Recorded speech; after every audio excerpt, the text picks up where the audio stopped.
And you are now Educator, is like right up there with performer, composer, and father.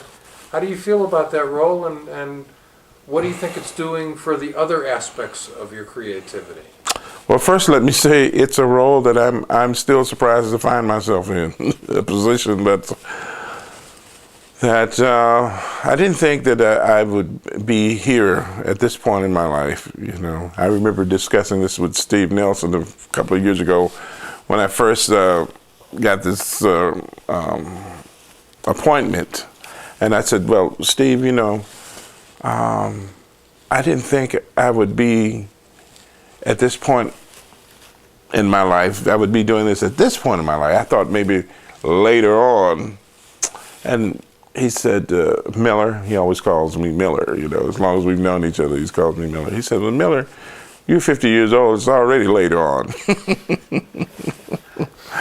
So, but I think it's essential that people who have had the opportunity to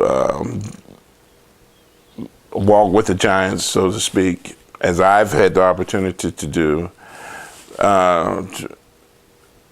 it's important that we continue the legacy of this music and that we share with these young people coming up. We'll share with them our knowledge and our experience, because there aren't many Art Blakeys around.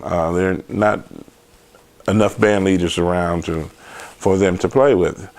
And so one thing that many of them are doing is going to school and studying in the colleges and universities. And I think it's imperative that musicians such as myself and others, you know, Bobby Watson and Terrell Stafford and so many others, Antonio Hart, you know, that we go into schools and talk about what we've learned from all of these people.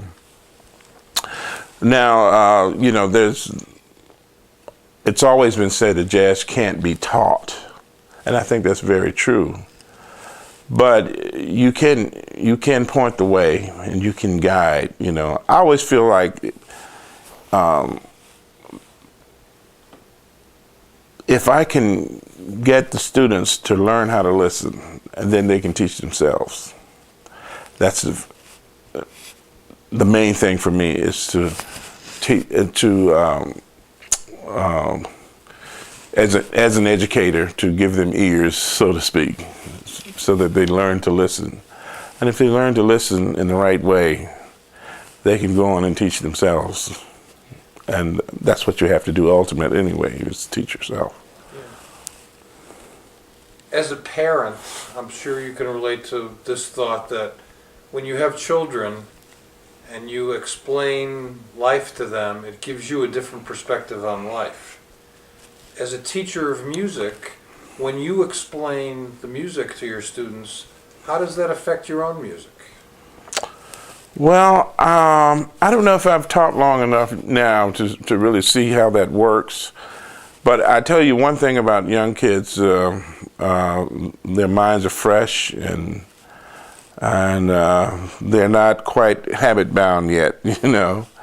And so as an experienced performer, you may know 15 ways to do things, and they may know only one.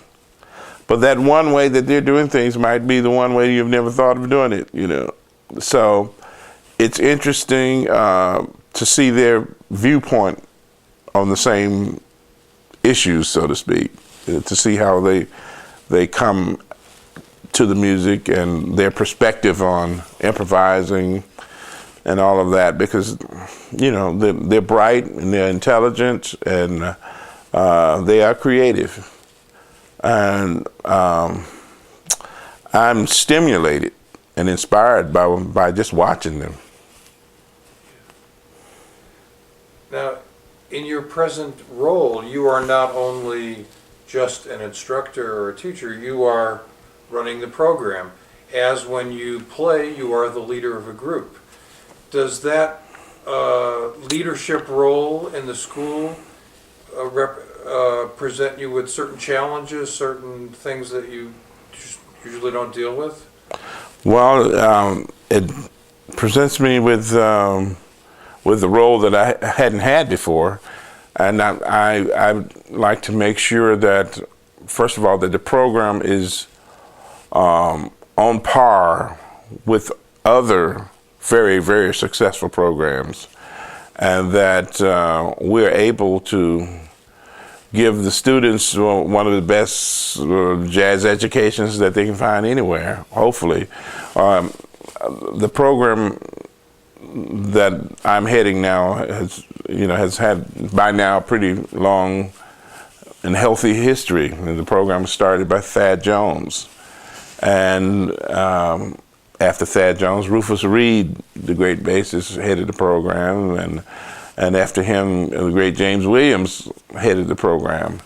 And so I didn't have a whole lot of work to do in terms of developing the program when I got there. The program was already highly developed, and the staff there at the program are some of the finest musicians working in New York, in and around New York. And so we have a great staff of teachers there giving private lessons and so forth and so on.